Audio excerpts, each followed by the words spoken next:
Hello everyone. Today I'm going to speak about K-curve methodology for inventory management. In this video, we can find out the reason why we need an inventory management and why K-curve is used to find the optimum level in an inventory management. So first, to answer the first question, why we need to have an inventory management.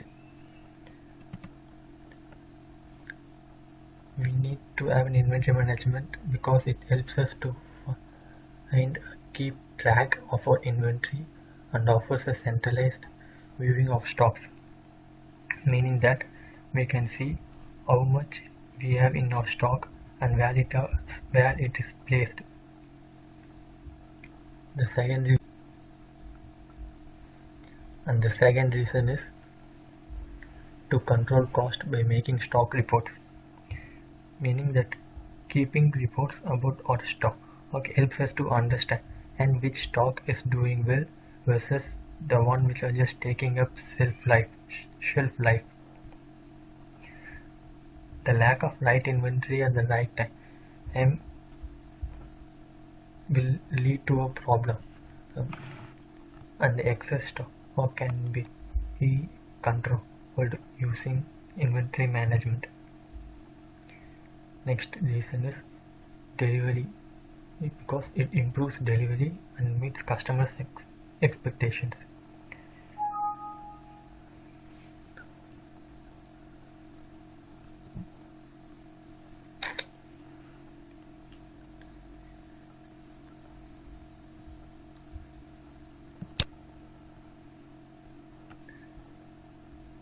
The third reason is to improve delivery and meet customer expectation.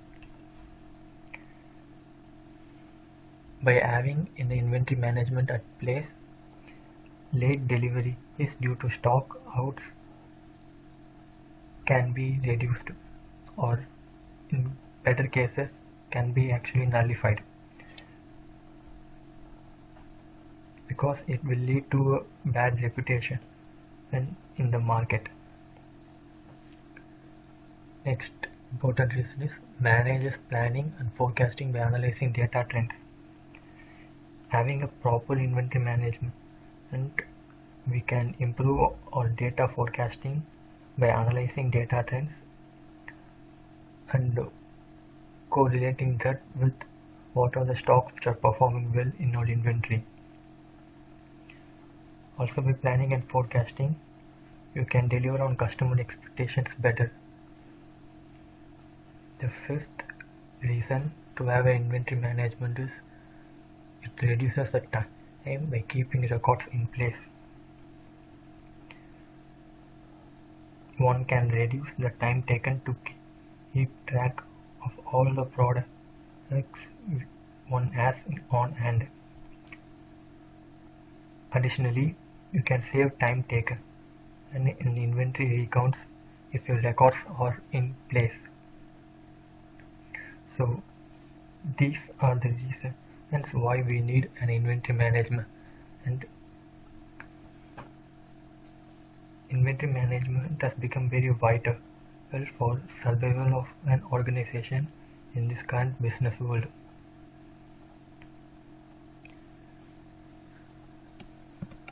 Next, moving on, what are the benefits of maintaining an optimum inventory? The inventory holding cost is optimized, meaning that we have the exact amount of stock at the right time, at the right place, not more or not less. By doing so, we can reduce the holding cost in the inventory and use that cash in a better ways. The second reason is time saving. By having an optimum inventory, you can save time, because if the warehouse has been filled with product X, it will affect the picking, packing and shipping processes. So having just the right amount of enough stock in the warehouse will help is to speed up the warehouse operations. Next, employee efficiencies can be monitored and optimized. By having enough staff, we can employ only the right amount of people and can monitor those people's performances, and any trainings can be given and to improve their performance. And finally, we can have a better usage of our working capital. If you have the optimum inventory, the working capital can be used for various other aspects as well. For example, if you have a overstock or the cost of the stock or in your warehouse is going to be a complete waste. So by having an optimum inventory, maintaining the balance, and you can transfer those amount in various different operations of the warehouse. Moving on, so in the recent trends, there has been in various tools um, use tools are used to find the best optimum level for the inventory management. In our case, we are going to discuss about three important tools, namely economic order quantity, ABC/Pareto classifications, and the third one is K-curve methodology. So economic order quantity.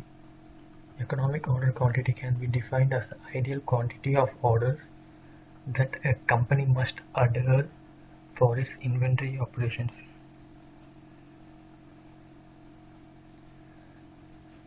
It basically defines what it is. In order to a company, if a company needs to place an order, it has to place the economic order quantity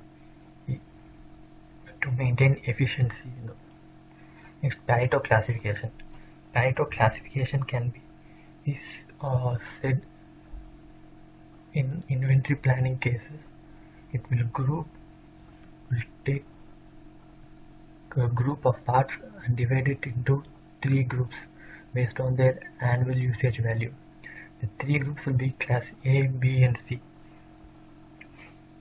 Class A products are highly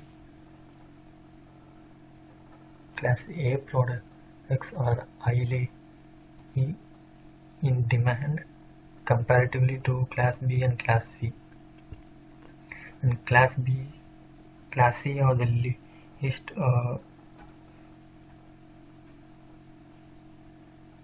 class B and class C are the least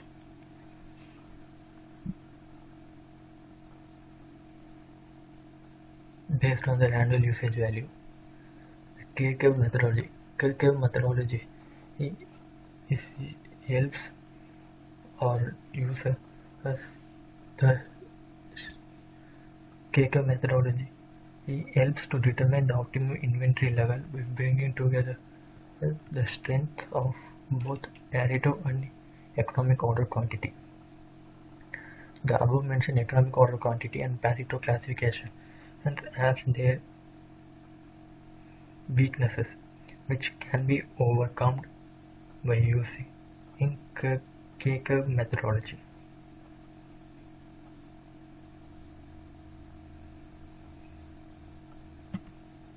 Moving on, to generate K-curve, there are three important stages.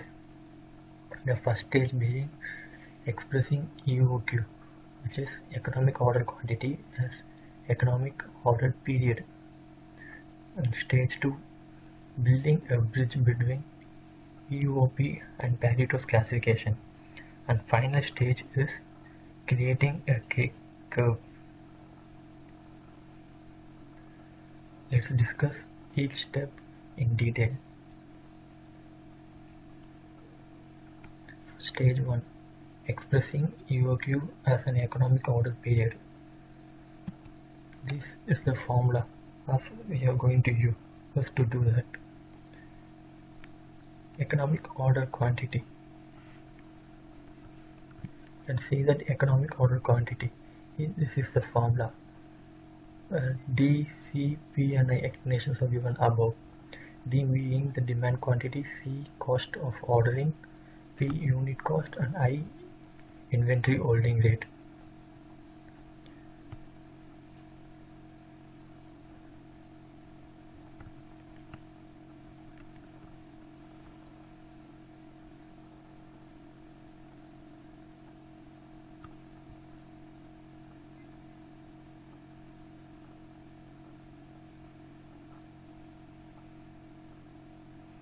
So in order to express a EOQ as an economic order period, the first step is to substitute K in EOQ formula. K being the constant and common factor, K is nothing but 2 times C divided by I, where C is cost of ordering and I is inventory holding rate. So we are substituting in K value in economic order quantity. So the simplified formula will be square root of KD divided by P. It's nothing but square root of K common factor, D being the demand quantity divided by a unit cost. Now we can further simplify it to economic order quantity. That's the simplified formula. Now we need to express. Yes, remember that we are going to express EOQ, economic order quantity, as economic order period, meaning that order quantity should be transferred to a timely frame. So in order to do that we are dividing in EOQ divided by the demand and in the entire annual in 1 year. So here we found that EOQ divided by D for this value being 0.02 years. Now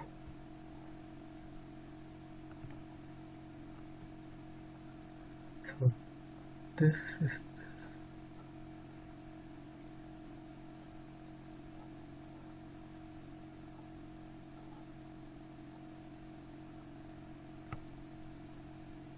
now substituting in the common factor K. The formula is simplified to the square root of K divided by I demand quantity into P being the unit cost, which also results in the in 0.02 years. But we need to understand that while contacting a supplier and saying them give me a product, give me a quantity product of 0.02 years is going to be confusing. So in order to further simplify that we are substituting few other values. Here D and P is nothing but annual spend, so we are introducing A into the factor and removing DP, and since we are calculating it for number of days, we are introducing a new constant called W, which is nothing but working days. The working day is 250 in 250, meaning that excluding Saturdays and Sunday is meaning 2 holidays in a week. The remaining days are calculated and substituted as 250, which is a constant. So economic order period can be further simplified into working days in square root multiplied by square root of common value K, common factor K divided by a annual spend. Next we had to find average inventory. So this is the formula for finding average inventory. 0.5 multiplied by economic order period multiplied by a O divided by W. In economic order period, the value is far. It's calculated over here and multiplied by A, which is nothing but the annual spend for a product, right? And all divided by W, this number of working day, yes, which is 250 in this example, and which results to average inventory cost of 750 pounds for this product. Now we need to find out the number of delivery is we need in order to get this product. So which can be found out by working days divided by EOP. The number of working day is 250, which is a constant, and EOP is we found above, so is 5 days. On doing that we can find that is 50. If we have any doubts, we can double check it by or simple calculation. I will show it here.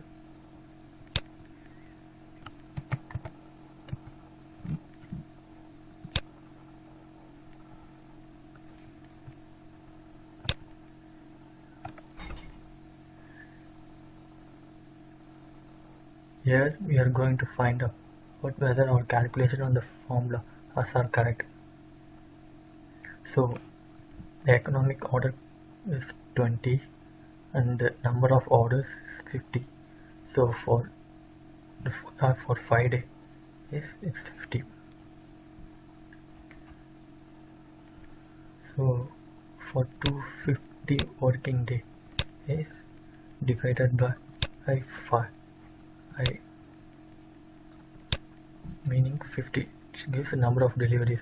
For each delivery, we are placing 20 orders, which is the economic order quantity, multiplied by 20, which gives us 1000, which is nothing but the demand quantity we have found out, which is required. So the formula for finding EOP and number of delivery is correct.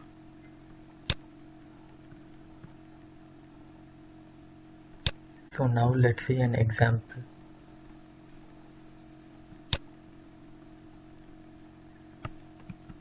Calculating the EOQ and EOP. So these are the data. As we have a constant K and number of working days as 250, which is also a constant. Now to calculate EOQ and EOP, the formula which we found the simplified formula is square root of K into D divided by P. This formula is now substituted over here. Square root of K value is B1 and multiplied by C5, which is nothing but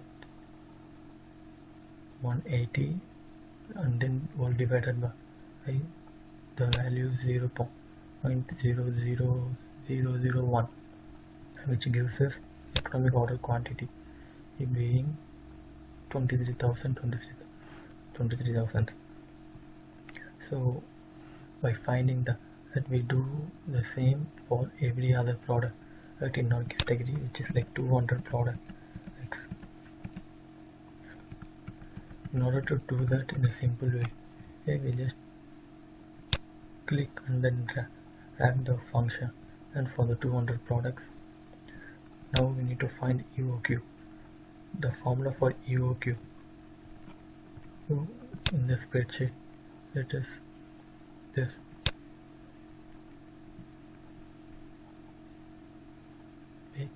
B2 being K multiplied by the square root of B1. So B2 being the working day is multiplied by the square root of B1, the constant K, all divided by E5, the annual spend, which gives us the EOP value. So here, so this is the EOP value we get. the EOP, we need to identify that EOP is in days.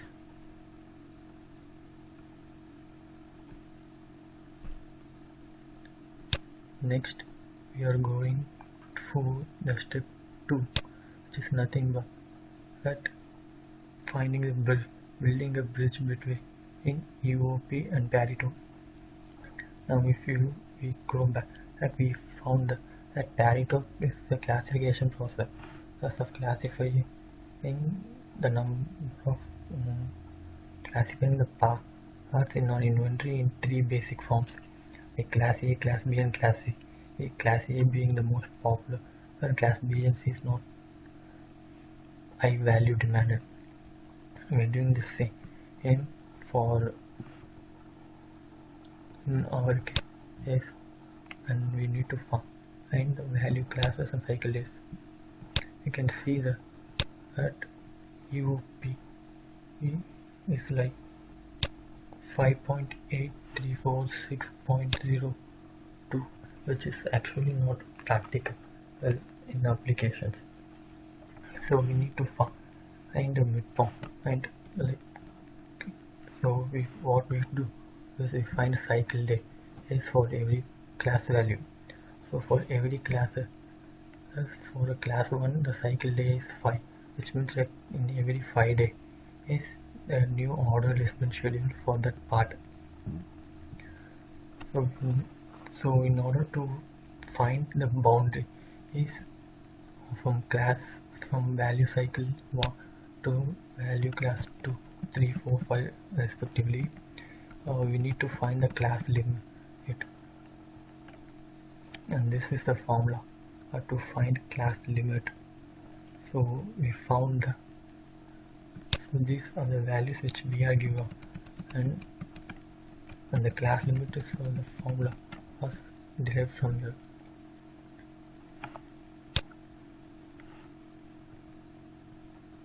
So we found that B7, and it is nothing but B7 is 0.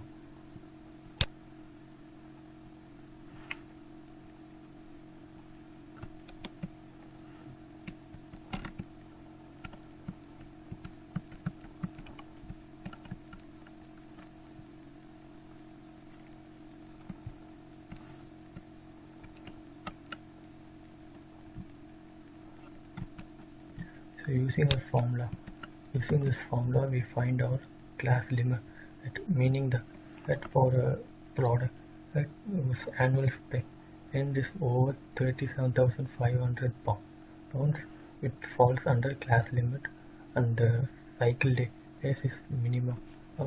In our case it is 5. So for any product which is below 37,500 to 900 for 9,375, it falls in class 2. So for cycle days as 10, and so on for class 3, 4, 5. So after finding out the class days and class limit, we need to find the value class as for our product. So the formula is given over here. So by using this formula, we have found the class under which class as a product falls under. And for every product we need to do the same, and just by clicking here and then dragging down, or we can do the same for every product. Now cycle days, this is the formula we use to find our cycle day is, and we need to do the same thing as before. So to find the cycle day is for every product, just click here and then drag it down on. Next, moving on to generating the curve. In order to find a curve, we need to know our average inventories and number of delivery is. So in order to find an average inventory, the formula 0.5 right, multiplied with E. E is nothing but at economic order period multiplied by A, which is the annual spend, divided by number of working days. For number of delivery is working days divided by EOP. So we can look at our example.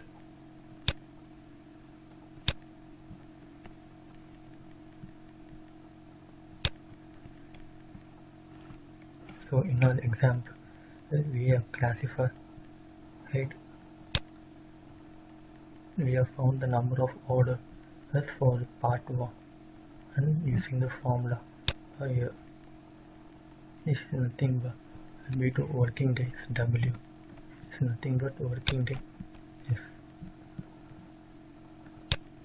nothing but working day is B2 divided by the value of cycle days on I8, which gives us the value 1.56, meaning that we can round it up to 2, meaning that for every order we need to place 1 pound.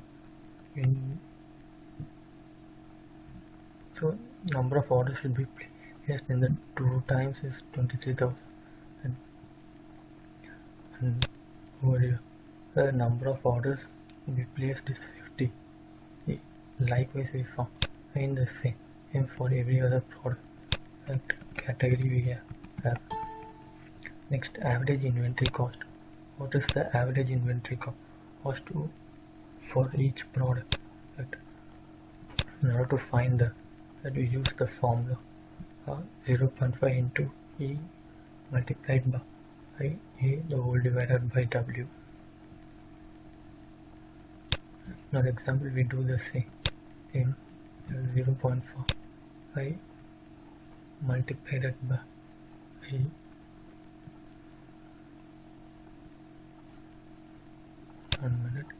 multiplied to E number of what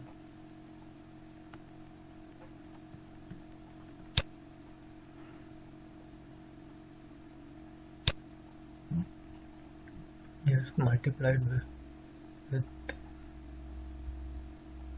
cycle day, yes, and annual spend, and will divided by number of working days, which gives us the average inventory cost for the product being 33.72 each. We do the same for the rest of the 200 products here. Now finally, you need to create a K curve. In order to create a K curve, we know that K is being the constant over here. Its value can be changed from 1 to 100. So for changing this value from 1 to 100, we find different value classes, values, and so on.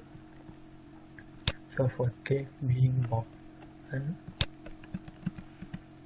for K being 1 and the total number of orders is 7,239 and the inventory cost is 33,650 pounds.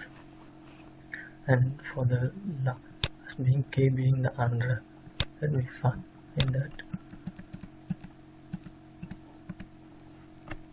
the number of orders being 1,837 and then average inventory cost being 87,956. So here we can conclude that for increase in K value, number of orders decreases, but average inventory cost will increase. Let's see that for K10 it is 4,592, but the average inventory is 38,533. Likewise for K being 20, cost being 20, it is 30,000, which is all tabulated over in this curve. So for k value being 1 to 100, these are the number of orders and this is the average inventory cost. So for k being 1 is the maximum number of orders but very less average inventory cost. When you increase the k value, so you can see that the number of orders keeps on decreasing, but the average cost keeps on increasing. So if you are a business, you need to find out your ideal k value to match your supply and demand, and the k curve is now calculated. And over here, in order to get this k curve value, we have to select this bow, select this style, and then just insert chart. Insert a chart. We can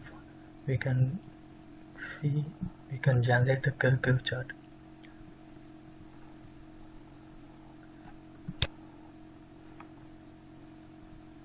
So since we have found this, we go back to our presentation.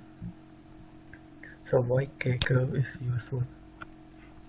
K curve, using K curve, one can find the optimum inventory level by bringing only the strengths of both Pareto's and EOQ, economic order quantity.